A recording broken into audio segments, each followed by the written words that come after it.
And welcome to the program. I am Adeshewa Udushoga. Now, it's the season of elections, and as we might have it, different presidential candidates of different political parties have been reeling out promises to woo voters come February 16, 2019. The election has just two major contenders from the northern part of the country, the incumbent president, Muhammadu Buhari, representing the All Progressives Congress, and the former vice president, Atiku Abubakar, for the People's Democratic Party. In his manifesto, which he called the Atiku's Plan, the former vice president reveals plan to privatize the Nigerian National Petroleum Company, NNPC. In his defense, it says if an organization like the NNPC is privatized, it will be profit-oriented and efficient. Atiku also vows to liberalize the economic space and privatize all the government enterprises. Now, the question is, will this move to privatize all government enterprise not end up like many other enterprises that have been privatized? We've seen how privatized companies like the PHCN, Nitel, and even the Ajaokuta Steel Company have performed so far in the past. Now, joining me to give answers to these big questions is an oil and gas expert, Bala Zakka. Thank you for joining us on the program. Thank you. And now, the presidential candidate of the People's Democratic Party, Atiku Abubakar, while giving out his promises, which he tagged the Atiku's Plan, he says he is going to privatize the NNPC if elected as president on February 16. What's your opinion? Yes, I heard about what the former vice president said, that if he is elected president come February 2019, he is going to privatize the refineries. As far as I'm concerned, personally, I am at variance technically and operationally with his decision or approach to have the refineries privatized. And my reasons are this. When you talk about an emerging economy like Nigeria, there are factors you need to take into consideration before you deploy the restructuring mechanisms. For an emerging economy like Nigeria, today we are a weak currency nation. We are an importing nation. Our debt to GDP ratio is very high. Our human capital development index is very low. And that simply means if you want to look at Nigeria and situate it, then there are restructuring mechanisms that you need to look at. And there are basically four. The first one is privatization. Then you have commercialization. Then you have liberalization, and then deregulation. But because of the nature of our economy as an emerging economy, it is the duty of every country or leadership of every country or the government of every country to take certain things into consideration. In the context of Nigeria, the government is supposed to be the biggest investor. The government is supposed to be the biggest customer. The government is supposed to be the biggest debtor and also the guarantor. And when you look at it from that context, if the government is supposed to be the biggest investor, then we will expect the government to invest in infrastructures. And one of the infrastructures we need for economic growth, in this case for the growth of GDP, is the refineries. And based on that, I differ from the vice president with due respect, technically, operationally, commercially, and otherwise. Okay, so now we've seen past government enterprises like the NITEL, the PHCN, and even the Ajaokuta Steel Company go into comatose, if I would say. And this is as a reason of being privatized afterwards. Do you see NNPC going towards that direction if eventually it goes to be privatized? To the best of my knowledge, the telecommunication sector was not privatized. I stand to be corrected, even though privatization is one of the restructuring mechanisms for an economy. To the best of my knowledge, the telecom sector was liberalized. But in the case of the refineries, we are not hearing about liberalization. Rather, what we have been hearing is outright privatization. In other words, outright sales to others. And like I said, when you look at the indices where we are coming from, as an emerging economy, the best the government needs to do is to be the biggest debtor in the context of Nigeria and the biggest investor. And that simply means there will be nothing wrong if the government is taking debts. But we also have to watch our debt to revenue ratios. We also need to watch our debt to GDP ratios. But there is nothing wrong if our government will be the biggest debtor today within the context of Nigeria, but at the end of the day should be the biggest investor. And by being the biggest investor, that simply means we are going to have economic growth. So in your own opinion, do you think there is any problem with the NNPC as we stand? Oh, sure. The major thing about the NNPC, to the best of my knowledge and experience, is this. Like any other oil and gas industry that sprang up or sprang from the government, like if you talk about the Kingdom of Saudi Arabia, you will now be talking about Saudi Aramco. Then when you look at Petrobras, you are looking at Brazil. Then when you look at places like companies like Petronas, maybe you're looking at Malaysia. They have all been managed properly. In the context of Nigeria, I think we have something to do with with political interference. Because I've had an opportunity to interact with so many staff within the NNPC, whether they are within the downstream or upstream sector of NNPC. And regardless of the departments, I've noticed that the NNPC individual staff, whether you talk about the accountants, whether you talk about the HR people, or you talk about the engineers, they are all sound and they have what it takes to work globally and be respected globally. So in the context of Nigeria, if things are not working well, there is every likelihood that we are having some elements or traces of political interference. And if you look at also the maintenance structure or model for Nigeria, I think to the best of my knowledge, the Port Harcourt refinery underwent maintenance around the year 2000, then Warri refinery around 2004, and Kaduna refinery around 2008. So when you look at the time frame and probably the way and manner the turnaround maintenance activities were carried out, there are questionable areas. And when you start analyzing, you will notice that it has nothing to do with the competence of the individual staff of NNPC, but most likely, you are likely to trace everything to political interference. So once we can remove political interference, I wouldn't have any concerns if NNPC even is run as a commercially viable enterprise of government.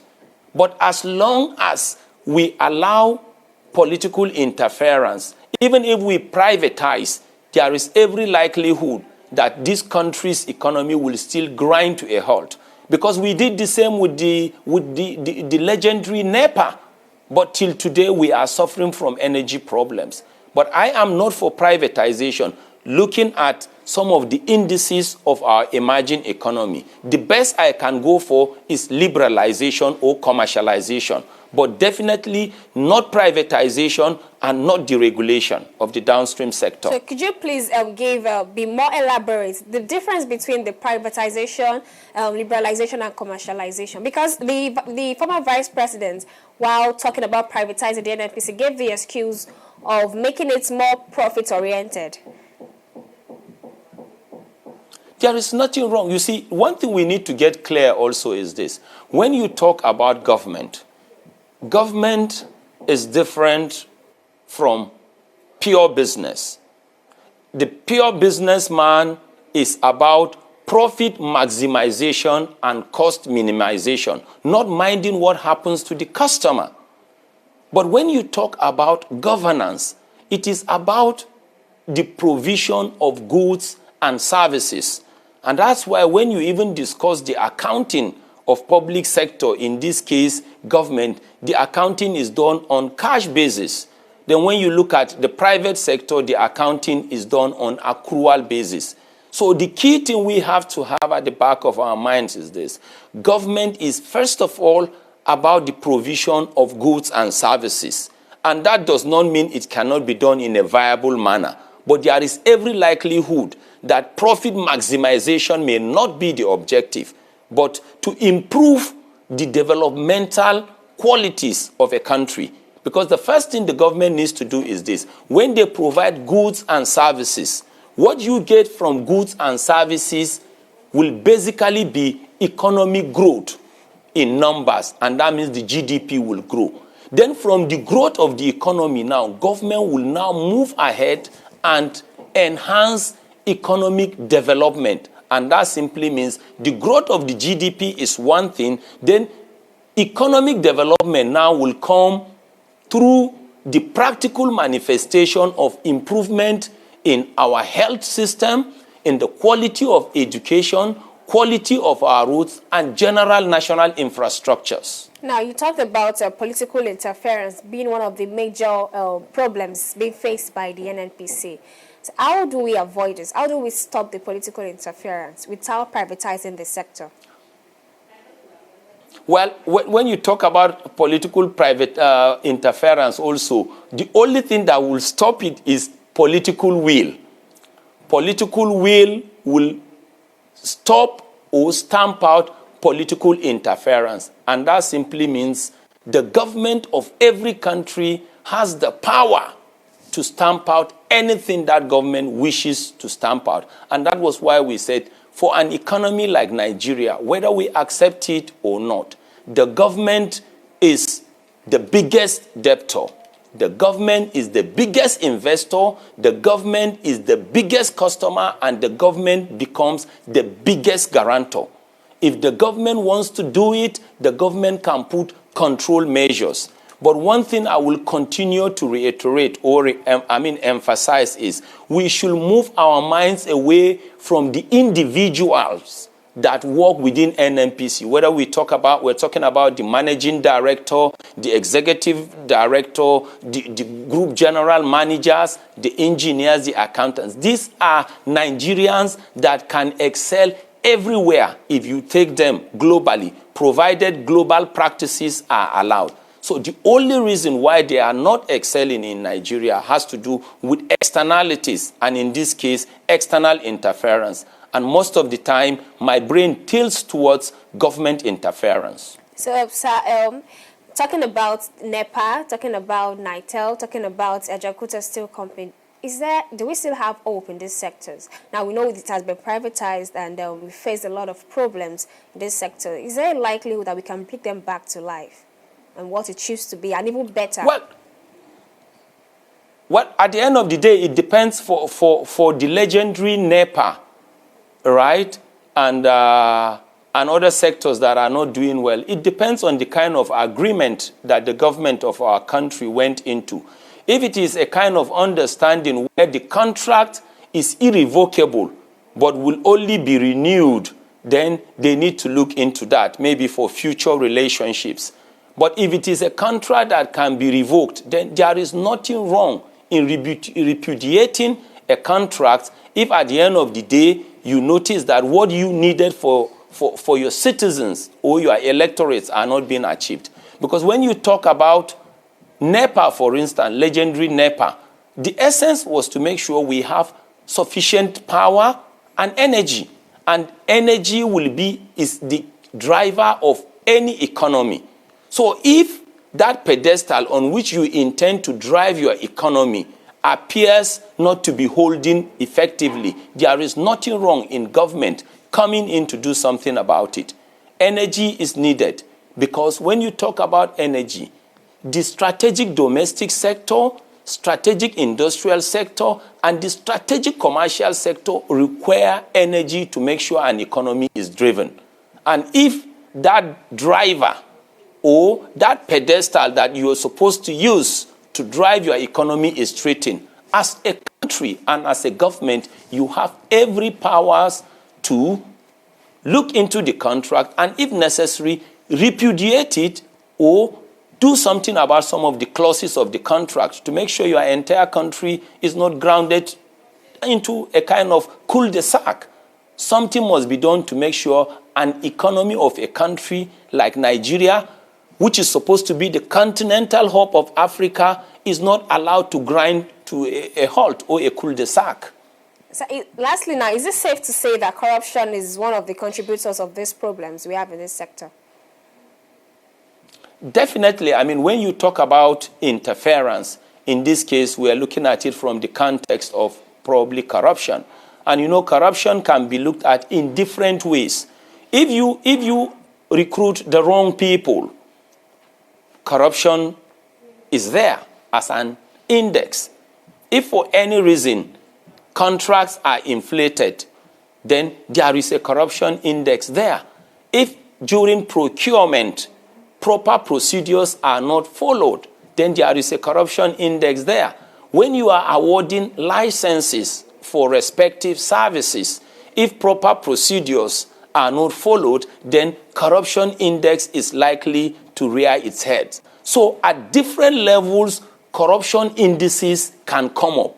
And one corruption index can rubbish an entire model that is supposed to take a country's economy from point A to point B. Thank you very much, Bala Zakka, for joining us on the program. That was quite thoughtful, if you ask me. Thank you very much. Thank you, and God bless our great country, Nigeria. And I'll go on a short break now, and when we return, we'll be back with more interesting topics. Don't go away. Corruption not in my country.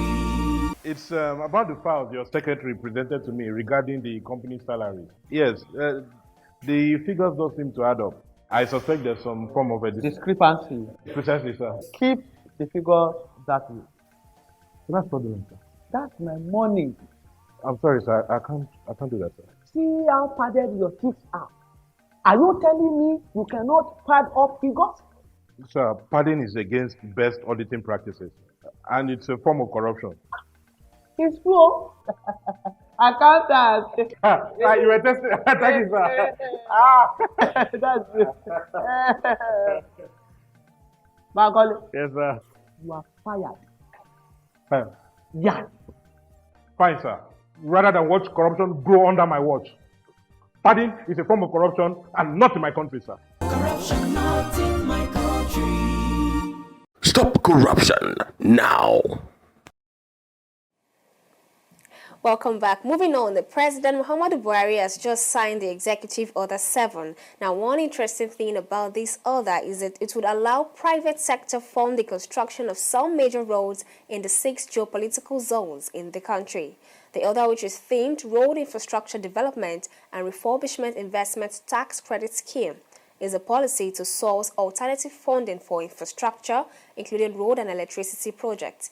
In exchange, the private sectors involved will get tax credits and reductions in return for their efforts. The president has given reasons for these new developments. He admitted that funding infrastructure had become a burden the government alone could no longer bear, a reason for this new initiative. Now, this next report tells us more. Occupying the 11th position on the World Worst Road Quality and Network in the 2018 Global Competitive Index, the Nigerian government has been seeking to tie loose ends in infrastructural development. In this regard, President Muhammadu Buhari has faulted some factors responsible for the poor performance of road construction in the previous years. In recent years, our reliance on annual budgetary allocations to fund roads development has been disappointing, given that our budget proposals have not always been passed in an expeditious manner by the National Assembly. There have also been revenue shortfalls that have hampered our efforts to fully fund critical projects.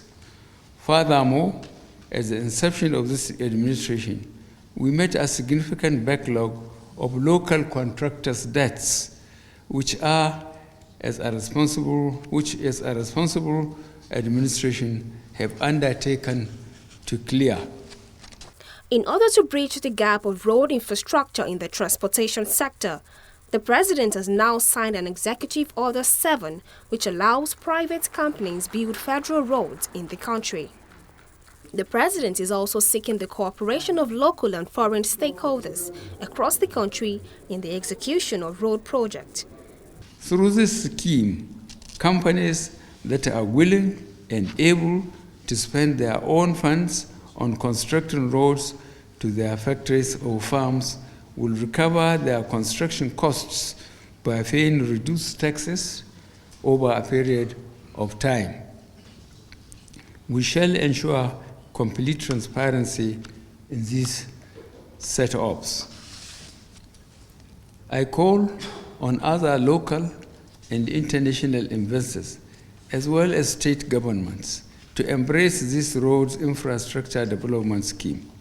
I personally invite you to submit viable proposals for more road projects, such that in time the scope of this initiative will cover all 36 states of the Federation.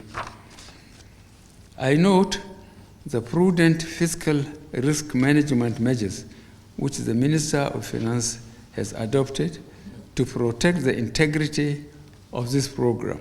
The President, however, urged the Minister of Finance to ensure quick inauguration of the Management Committee of the scheme. I have charged the Minister of Finance to ensure that Management Committee, which is saddled with the responsibility of implementing this road infrastructure development scheme, is promptly inaugurated so as to enable the swift and smooth takeoff of this landmark initiative. I trust that the members of the Management Committee, under the leadership of the Minister of Finance, as well as the Minister of Power, Works and Housing, will discharge their duties in a diligent, responsible, and patriotic way. The federal government is making a move to develop new techniques to ensure critical roads infrastructure involving top private investors in the country and relieving the government of the burden of funding the initial outlays of these investments. Adeshawa Odushoga, TV360 Nigeria. We've come to the end of the program. To watch us again, it's simple. All you need to do is follow us across all our social media platforms at TV360 Nigeria. Thank you very much for watching. I am Adeshawa Odushoga. See you next time.